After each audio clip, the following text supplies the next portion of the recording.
ਅਸਲਾਮੁਅਲੈਕੁਮ ਵਰਹਿਮਤੁਲਾਹਿ ਵਬਰਕਾਤੁਹੂ। ਤੇ ਖਾਲਸੇ ਵੀਰਾਂ ਨੂੰ, ਭੈਣਾਂ ਨੂੰ ਸਤਿ ਸ੍ਰੀ ਅਕਾਲ। ਤੁਹਾਡੀ ਭੈਣ ਜਬੀਨ ਸੰਧੂ ਹਮੇਸ਼ਾ ਦੀ ਤਰ੍ਹਾਂ ਤੁਹਾਡੀ ਖਿਦਮਤ 'ਚ 2 ਰੈਸਪੀਆਂ ਲੈ ਕੇ ਹਾਜ਼ਰ ਆ ਜਨਾਬ। ਅੱਜ ਨਾ ਚਨਿਆਂ ਦੀ ਦਾਲ ਬਣਾਈ ਢਾਬਾ ਸਟਾਈਲ ਨਾਲ, ਤੇ ਨਾਲ ਸੂਜੀ ਦਾ ਹਲਵਾ। ਸਰਦੀ ਬਹੁਤ ਜ਼ਿਆਦਾ ਵਾ, ਇਸ ਵਜ੍ਹਾ ਤੋਂ ਹਲਵਾ ਜਿਹੜਾ ਨਾ ਉਹ ਬਹੁਤ ਅੱਛਾ ਲੱਗਦਾ। ਤੇ ਨਾਲੇ ਨਾ ਸਾਡੇ ਹਮਸਾਏ ਆ ਬਹੁਤ ਅੱਛੇ, ਬਹੁਤ ਹੀ ਅੱਛੇ ਲੋਕ ਆ, ਔਰ ਉਹਨਾਂ ਦੇ ਘਰੋਂ ਫਿਸ਼ ਦਾ ਸਾਲਣ ਆਇਆ, ਬੜਾ ਹੀ ਟੇਸਟੀ ਸੀ। ਮੈਂ ਤਾਂ ਖੈਰ ਉਹੀ ਖਾਧਾ, ਮੈਂ ਚਨਿਆਂ ਦੀ ਦਾਲ ਨਹੀਂ ਖਾਧੀ। ਚਨਿਆਂ ਦੀ ਦਾਲ ਵੀ ਮੈਂ ਸ਼ੌਕ ਨਾਲ ਖਾ ਲੈਂਦੀ ਹਾਂ, ਤੇ ਪਰ ਉੱਧਰੋਂ ਆਇਆ ਸਾਲਣ ਉਹ ਵੀ ਖਾਧਾ ਨਾਲ ਜੀ। ਬੜਾ ਅਲਹਮਦੁਲਿਲਾ, ਅੱਲਾ ਦਾ ਬੜਾ ਹੀ ਕਰਮ ਆ, ਬੜਾ ਹੀ ਸ਼ੁਕਰ ਆ ਉਸ ਜ਼ਾਤ ਤੇ ਬਾਰੀ ਤਾਲਾ ਦਾ ਕਿ ਉਹ ਸਾਨੂੰ ਇੰਨੀਆਂ ਨੇਮਤਾਂ ਦੇ ਕਾਬਲ ਸਮਝਦੇ ਨੇ, ਤੇ ਅਸੀਂ ਤੇ ਇੰਨੀਆਂ ਨੇਮਤਾਂ ਦੇ ਕਾਬਲ ਨਹੀਂ। ਤੇ ਅੱਜ ਇੱਕ ਗੱਲ ਸਾਂਝੀ ਕਰਦੇ ਹਾਂ ਪੁਰਾਣੇ ਵਕਤਾਂ ਦੀ। ਸਾਡੀ ਅੰਮੀ ਦੇ ਦੌਰ 'ਚ ਆਪਣੀਆਂ ਧੀਆਂ ਨੂੰ ਮਾਵਾਂ ਨਾ ਕਦੀ ਨਹੀਂ ਭੁੱਲਦੀਆਂ, ਹਰ ਗੱਲ ਤੇ ਹਰ ਮੌਕੇ 'ਤੇ ਯਾਦ ਆਉਂਦੀਆਂ। ਮੈਂ ਆਪਣੀ ਅੰਮੀ ਨੂੰ ਨਾ ਮੇਰੀ ਅੰਮੀ ਇਸੇ ਸ਼ਹਿਰ 'ਚ ਰਹਿੰਦੇ ਸੀ, ਤੇ ਮੈਂ ਆਪਣੀ ਅੰਮੀ ਨੂੰ ਹਰ ਰੋਜ਼ ਸ਼ਾਮ ਨੂੰ ਮਿਲਣ ਜਾਂਦੀ ਹੁੰਦੀ ਸੀ।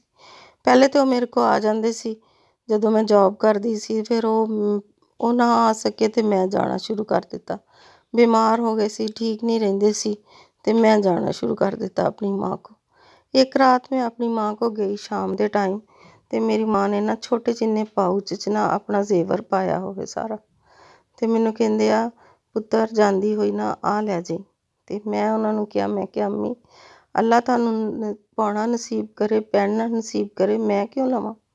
ਤੇ ਮੈਨੂੰ ਕਹਿੰਦੇ ਨਹੀਂ ਪੁੱਤਰ, ਜ਼ਿੰਦਗੀ ਦਾ ਕੀ ਪਤਾ ਹੁੰਦਾ, ਤੇ ਤੂੰ ਇਹ ਲੈ ਜਾਈ।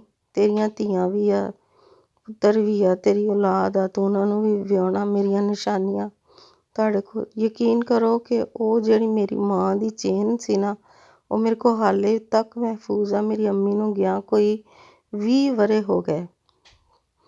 ਤੁਸੀਂ ਇਹ ਦੇਖ ਲਓ ਕਿ ਉਹਨਾਂ ਨੇ ਉਸ ਤੋਂ ਪਹਿਲੇ ਬਣਵਾਈ ਹੋਏਗੀ ਸੋਨੇ ਦੀ ਚੇਨ, ਬੜੀ ਹੀ ਖੂਬਸੂਰਤ ਆ, ਔਰ ਮੈਂ ਉਹਨੂੰ ਬੜੀ ਹੀ ਪਿਆਰ ਔਰ ਮੁਹੱਬਤ ਨਾਲ ਪਾਉਂਦੀ ਆ ਕਿਸੇ ਸ਼ਾਦੀ ਵਿਆਹ 'ਤੇ। ਕਦੀ ਮੈਨੂੰ ਉਹਦੇ ਨਾਲ ਬੜਾ ਹੀ ਪਿਆਰ, ਤੇ ਉਹ ਮੈਂ ਸੰਭਾਲ ਕੇ ਰੱਖੀ ਹੋਈ ਆ। ਪਤਾ ਨਹੀਂ, ਇਨਸਾਨ ਦੀ ਜ਼ਿੰਦਗੀ ਦਾ ਕੋਈ ਪਤਾ ਨਹੀਂ ਹੁੰਦਾ ਕਿ ਕਦੋਂ ਉਹਦਾ ਬੁਲਾਵਾ ਆ ਜਾਣਾ ਤੇ ਕਦੋਂ ਉਹਨੇ ਚਲੇ ਜਾਣਾ।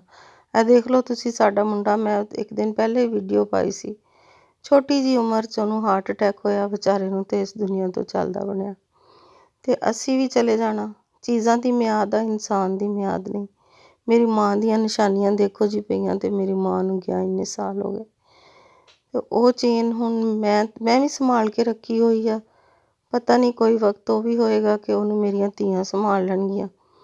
ਤੇ ਬਸ ਜੀ, ਮਾਵਾਂ ਧੀਆਂ ਦਾ ਇਹ ਜਿਹੜਾ ਰਿਸ਼ਤਾ ਨਾ, ਇਹ ਤੇ ਅੱਲਾ ਨੇ ਬੜਾ ਹੀ ਪਿਆਰਾ ਬਣਾਇਆ, ਬੜਾ ਹੀ ਸੋਹਣਾ ਬਣਾਇਆ। ਇਹ ਇੱਕ ਦੂਸਰੇ ਦੀਆਂ ਦੁੱਖ ਸੁੱਖ ਦੀਆਂ ਸਾਂਝੀਆਂ ਹੁੰਦੀਆਂ, ਇੱਕ ਦੂਸਰੇ ਦੀਆਂ ਸਮਝੋ ਕਿ ਰਾਜ਼ਦਾਰ ਹੁੰਦੀਆਂ। ਔਰ ਅੱਲਾਹ ਤਾਲਾ, ਨਬੀ ਸੱਲੱਲਾਹੁ ਅਲੈਹਿ ਵਸੱਲਮ ਨੇ ਫਰਮਾਇਆ ਕਿ ਉਹ ਔਰਤ ਬੜੀ ਖੁਸ਼ ਨਸੀਬ ਆ ਕਿ ਜਿਹਦੀ ਪਹਿਲੀ ਔਲਾਦ ਬੇਟੀ ਆ। ਅਲਹਮਦੁਲਿਲਾ, ਅੱਲਾ ਨੇ ਮੈਨੂੰ ਪਹਿਲੀ ਔਲਾਦ ਬੇਟੀ ਤੋਂ ਹੀ ਨਵਾਜ਼ਿਆ, ਔਰ ਮੇਰੀਆਂ 2 ਬੇਟੀਆਂ, ਅੱਲਾ ਉਹਨਾਂ ਨੂੰ ਆਪਣੇ ਆਪਣੇ ਘਰਾਂ 'ਚ ਖੁਸ਼ ਆਬਾਦ ਰੱਖੇ। ਬੇਟਿਆਂ ਲਈ ਵੀ ਮਾਵਾਂ ਬੜੀਆਂ ਦੁਆਵਾਂ ਕਰਦੀਆਂ, ਬੇਟੇ ਤੇ ਘਰਾਂ 'ਚ, ਮਗਰ ਇਹ ਆ ਕਿ ਬੇਟੇ ਜਿਹੜੇ ਆ ਨਾ ਉਹ ਅੱਖਾਂ ਦੇ ਸਾਹਮਣੇ ਹੁੰਦੇ ਹਰ ਵਕਤ। ਬੇਟੀਆਂ ਪਰਾਏ ਘਰ ਚਲ ਜਾਂਦੀਆਂ, ਉਹ ਉੱਥੇ ਬੈਠੀ ਹੀ ਮਾਂ ਪਿਓ ਨੂੰ ਯਾਦ ਕਰਦੀਆਂ ਰਹਿੰਦੀਆਂ, ਉੱਥੇ ਬੈਠੀ ਹੀ ਉਹਨਾਂ ਲਈ ਦੁਆਵਾਂ ਕਰਦੀਆਂ ਰਹਿੰਦੀਆਂ। ਤੇ ਮਾਵਾਂ ਜਿਹੜੀਆਂ ਨਾ, ਮਾਵਾਂ ਦੀ ਤੇ ਇੱਕ ਅਲੱਗ ਹੀ ਹੁੰਦੀ ਨਾ ਧੀਆਂ ਦੇ ਨਾਲ। ਅੱਛਾ ਜੀ, ਮੇਰੀ ਇਹ ਦੁਆ ਅੱਲਾ ਪਾਕ ਸਭ ਦੀਆਂ ਬੇਟੀਆਂ ਦੇ ਬੇਟਿਆਂ ਦੇ ਨਸੀਬ ਅੱਛੇ ਕਰੇ, ਤੇ ਸਭ ਵਾਲਦੈਨ ਨੂੰ ਆਪਣੀ ਔਲਾਦ ਦੇ ਖੁਸ਼ੀਆਂ ਸੁੱਖ ਨਸੀਬ ਕਰੇ, ਔਰ ਉਹਨਾਂ ਨੂੰ ਉਹਨਾਂ ਦੀਆਂ ਖੁਸ਼ੀਆਂ ਦੇਖਣੀਆਂ ਨਸੀਬ ਕਰੇ। ਬਸ ਜੀ, ਅੱਜ ਨਾ ਅੰਮੀ ਦੀ ਬੜੀ ਯਾਦ ਆ ਰਹੀ ਸੀ, ਤੇ ਉਹਨਾਂ ਦੀ ਇੱਕ ਗੱਲ ਇਹ ਮੈਨੂੰ ਯਾਦ ਆ ਗਈ, ਤੇ ਮੈਂ ਕਿਹਾ ਚਲੋ ਤੁਹਾਡੇ ਭੈਣ ਭਰਾਵਾਂ ਨਾਲ ਵੀ ਸਾਂਝੀ ਕਰਾਂ। ਅਸੀਂ ਲੋਕ ਜਿਹੜੇ ਆ ਨਾ, ਮੁਹੱਬਤ ਦੇ ਇਜ਼ਹਾਰ ਦੇ ਬਾਰੇ 'ਚ ਬੜੇ ਹੀ ਕੰਜੂਸ ਹਾਂ। ਲਓ ਜੀ, ਅਸੀਂ ਅੱਜ ਤੱਕ ਆਪਣੀ ਮਾਂ ਨੂੰ ਇਹ ਨਹੀਂ ਕਹਿ ਸਕੇ ਕਿ ਅੰਮੀ ਮੈਂ ਤੇਰੇ ਨਾਲ ਬੜਾ ਹੀ ਪਿਆਰ ਕਰਦੀ ਹਾਂ, ਤੇਰੇ ਨਾਲ ਮੈਨੂੰ ਬਹੁਤ ਹੀ ਮੁਹੱਬਤ ਆ। ਤੇ ਉਹਦਾ ਅੰਦਾਜ਼ਾ ਤੇ ਬਾਅਦ ਵਿੱਚ ਹੁੰਦਾ ਨਾ, ਕਿ ਇਨਸਾਨ ਜਦੋਂ ਚਲਾ ਜਾਂਦਾ ਨਾ, ਫਿਰ ਉਹਦੀ ਕਦਰ ਦਾ ਵੀ ਪਤਾ ਲੱਗਦਾ, ਉਹਦੀਆਂ ਯਾਦਾਂ ਵੀ ਆਉਂਦੀਆਂ, ਉਹਦੀ ਇੱਕ ਇੱਕ ਗੱਲ ਯਾਦ ਆਉਂਦੀ ਆ। ਤੇ ਇਹਦੇ ਨਾਲ ਹੀ ਮੇਰਾ ਖਿਆਲ ਹੈ ਕਿ ਛੋਟੀ ਵੀਡੀਓ ਸੀ, ਇਹਦੇ ਨਾਲ ਹੀ ਅੱਜ ਦਾ ਇਸ ਗੱਲ ਨੂੰ ਕਰਦੇ ਹਾਂ ਖ਼ਤਮ। ਅਤੇ ਤੁਹਾਡੇ ਕੋਲ ਹਮੇਸ਼ਾ ਦੀ ਤਰ੍ਹਾਂ ਰਿਕੁਐਸਟ ਆ ਕਿ ਮੇਰੇ ਚੈਨਲ ਨੂੰ ਸਬਸਕ੍ਰਾਈਬ ਕਰੋ, ਲਾਈਕ ਕਰੋ ਅਤੇ ਸ਼ੇਅਰ ਕਰੋ ਅਤੇ ਬੈਲ ਆਈਕਨ ਦਾ ਬਟਨ ਦਬਾ ਦਿਆ ਕਰੋ ਤਾਂ ਕਿ ਮੇਰੇ ਆਉਣ ਵਾਲੀਆਂ ਵੀਡੀਓਜ਼ ਦੀ ਤੁਹਾਨੂੰ ਨੋਟੀਫਿਕੇਸ਼ਨ ਮਿਲਦੇ ਰਹਿਣ। ਅਤੇ ਮੇਰੀ ਬੇਟੀ ਦਾ ਹੈ ਆਪਣਾ ਫੇਸਬੁੱਕ ਪੇਜ ਇਰਮਸ ਕਿਚਨ ਦੇ ਨਾਂ ਤੋਂ ਹੋਮ ਸ਼ੈਫ ਦੇ ਤੌਰ 'ਤੇ ਕੰਮ ਕਰਦੀਆਂ ਹੋ ਅਤੇ ਉਹਨੂੰ ਵੀ ਜ਼ਰੂਰ ਵਿਜ਼ਿਟ ਕਰਨਾ। ਅਗਰ ਤੁਸੀਂ ਮੁਲਤਾਨ ਦੇ ਇਰਦ ਗਿਰਦ ਜਾਂ ਮੁਲਤਾਨ ਦੇ ਇਲਾਕੇ 'ਚ ਰਹਿੰਦੇ ਹੋ ਅਤੇ ਉਹ ਤੁਹਾਨੂੰ ਡਿਲੀਵਰੀ ਵੀ ਦੇ ਸਕਦੀ ਆ।